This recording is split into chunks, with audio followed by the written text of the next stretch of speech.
Hello, welcome to the GEZE product presentation. My name is Daniel Streit, Product Manager for Sensors and Actuation Devices.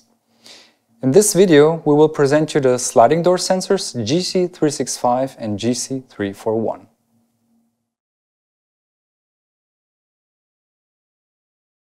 The GEZE365 family consists of this 365R, the GEZE365SF, and the GEZE341.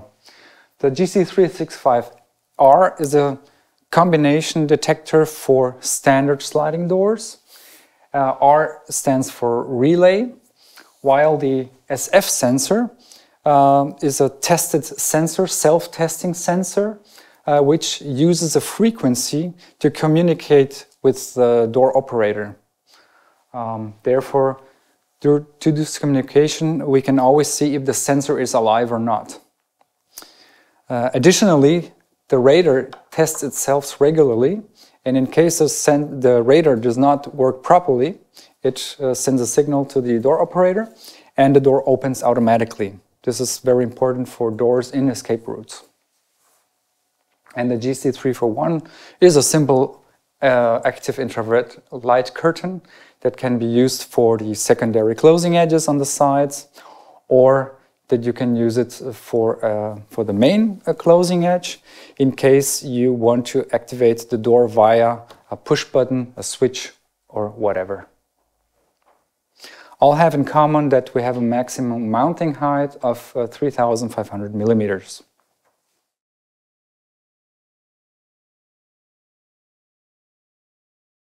So here we see the different features and advantages of these sensors.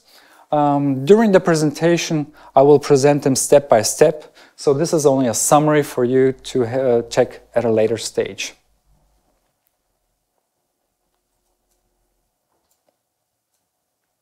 Good. So we can say after the introduction of this sensor a couple of years ago, we were very happy because the rate of the complaint that we normally get is extremely low from this GEZE365 and 341. So we can say that it's a sensor with very high reliability. The sensors, of course, we always test them with the different kinds of sliding door operators, and they all are approved by the TÜV. That means not only the sensor is approved by the TÜV, but also the complete system, the sliding door and the sensor as a kit, you can say, or as a set, has been tested accordingly. So we want to be very sure that this combination works perfectly.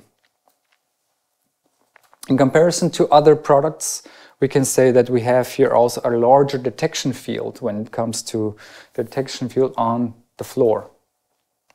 We'll have a look at that also at a later stage. So this is a sensor that is very easy to mount, and the parameterization does happen via dip switches. I'll give you a short presentation here. Small zoom in.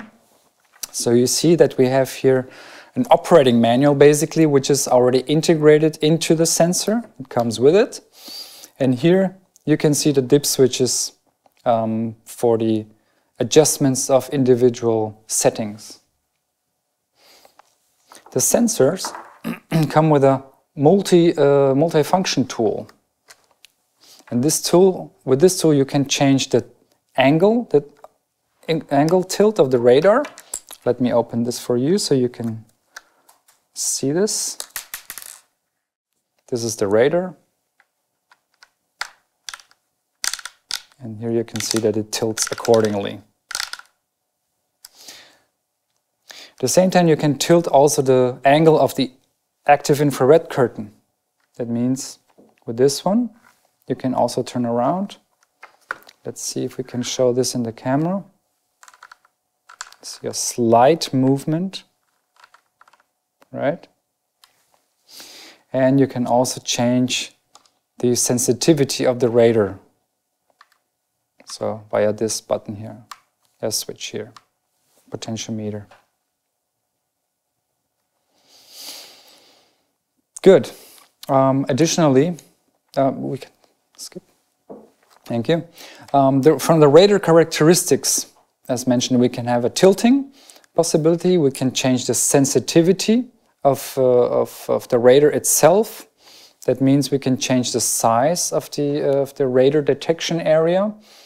And also, additionally, we can change the field size. This area, as I mentioned, can be reduced via this lens, which normally sits here. So it means this is always on standard. So you take this off and set this in here, in front of the radar antenna. Oops. There we go. And with this lens, you can change the field size to a larger field size, but with a lesser width in total. And as I just mentioned, the 365 SF is a self-testing radar, meaning in case it does not function, the radar does not function, it sends a signal to the escape route door, and the door will open automatically. With the introduction of this series now in November, December, the GC365 now, or the SF version, can now be changed to a different signal output. That means we had in the past, we could only change to frequency or offer the frequency version. And with this new version, we can change the test signal to relay frequency or voltage, if any required. So analog to the GC363 SF. Okay. Now let's come to the light curtain characteristics.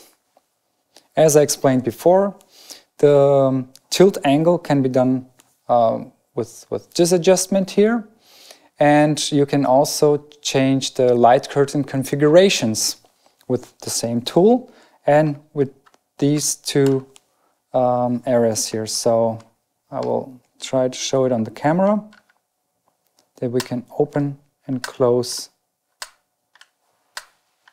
the area so that way I think you can barely see it, any movement happening in there. So what you can do is make the sensor partly blind on the left and on the right side. And this is what we can see in the presentation. So with these two, you can change the size accordingly. You can make one side blind or the other side blind or both of them. According to this table, you can see the mountain height of, for example, 2.2 meters height. The maximum field width that you can have is right about 2.65 meters. That would be this X1 size here. Should you close both sides together, then you will have a size of 1.12 meter. So if you have smaller opening widths, then this makes absolutely sense. This makes sense when you have one-leaf doors and you can make an asymmetric mounting. That means you can have here, if the door opens this way, you can have here the full size and here make the sensor blind on this side, because it doesn't make sense to make a security detection on that side of the door.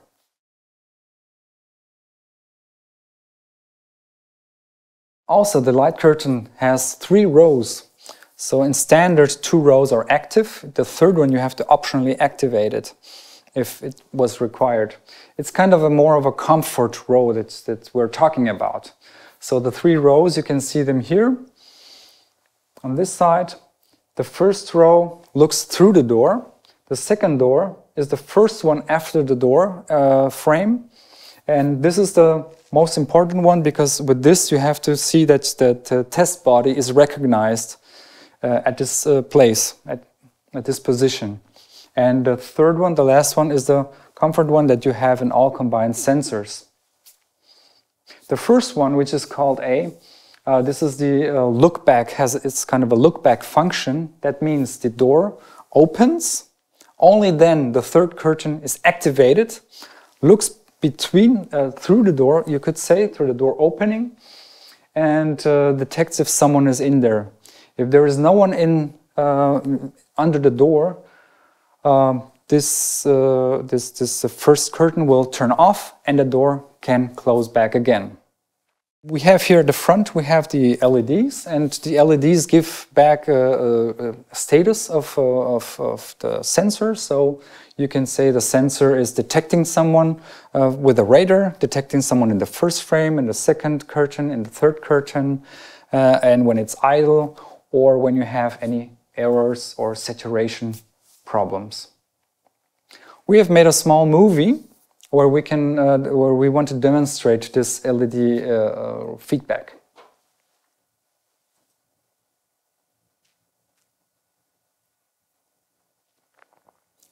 So you see a lot of things are happening here at once.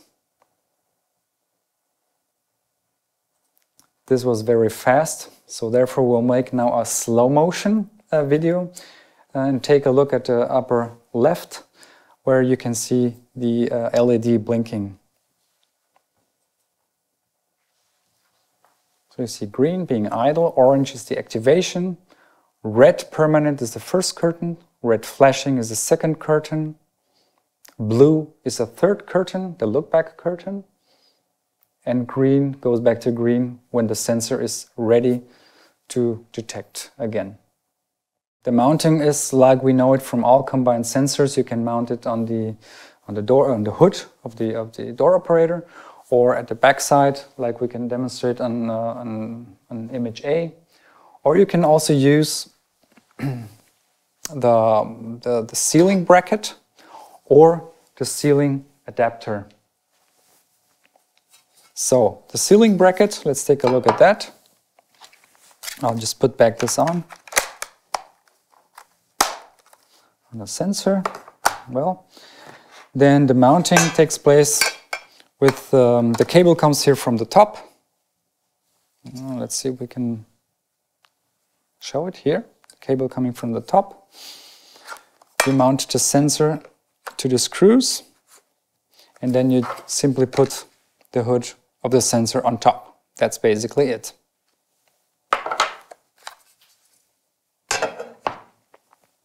Now the ceiling bracket is interesting. Let's open this one.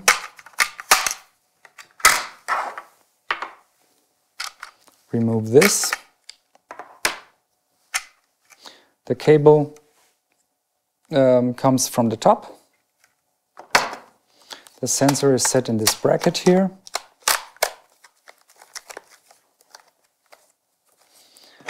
You insert it here.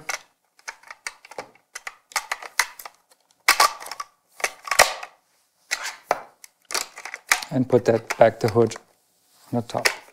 That's it. So no need for this hood in this case. In case you have installed the sensor and need to tweak a little bit on the adjustments, you can remove this hood here, the bottom part. And just a slight touch brings the sensor down, and you have then the access to the dip switches and to the other elements on the bottom as well.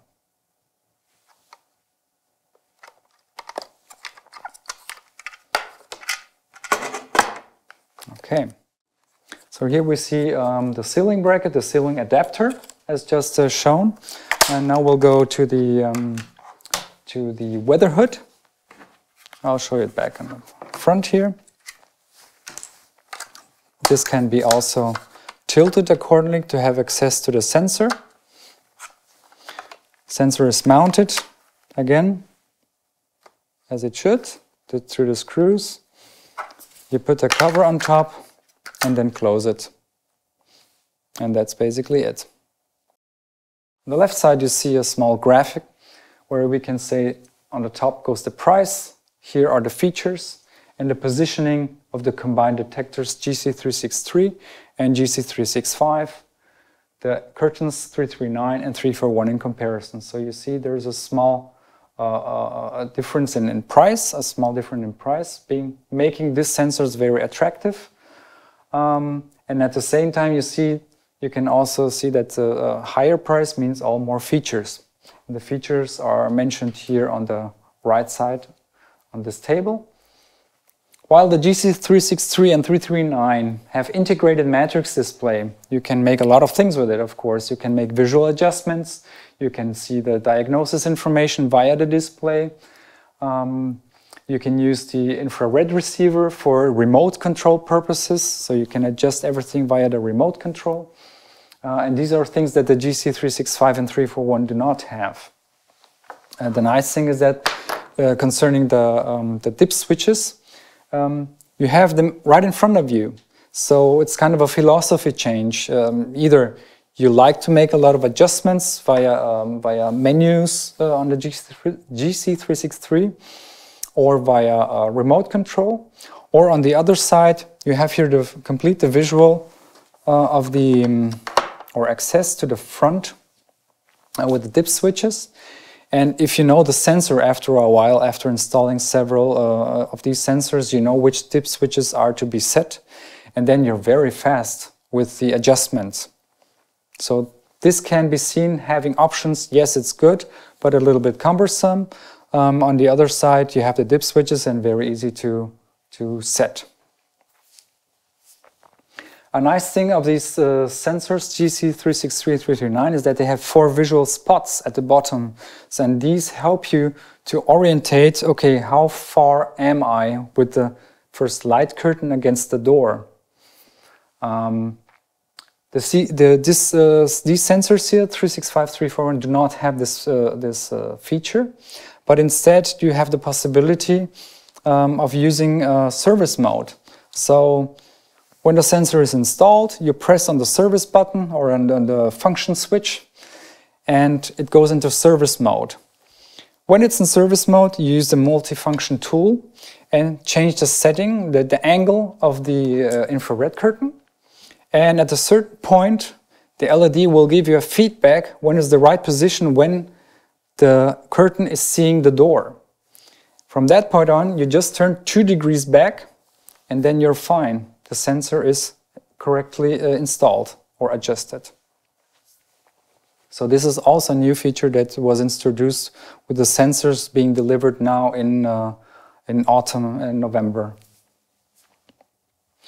The 363 has a tiltable and turnable antenna, while we only have a tiltable antenna here on the 365. This can be very interesting when you have one-leaf sliding doors, where you maybe have to change a little bit the position or the angle of the radar field. This makes sense. Or also when you have a high door, or not even a high door, but instead a door with a very, very large opening width. In some cases you will need 2 sensors, one beside the other. In that case, it's interesting that you can use, that you can change the angle of the sensor, of the radars. So you can change the angles to look more to the outside, and you have a bigger detection area or bigger detection field of the radar. And finally, we have on the 363 2 × 24 spots. We have a very small spots. And on the other side, the 365 offers very big spots. So three curtains with 12 spots in total. So in some cases, this might be an advantage depending on the ground situation, reflectivity, etc. Thank you for your attention. I hope you enjoyed this video. Do you still have questions? Leave a comment below or contact us via phone or email. Our experts will be pleased to help you.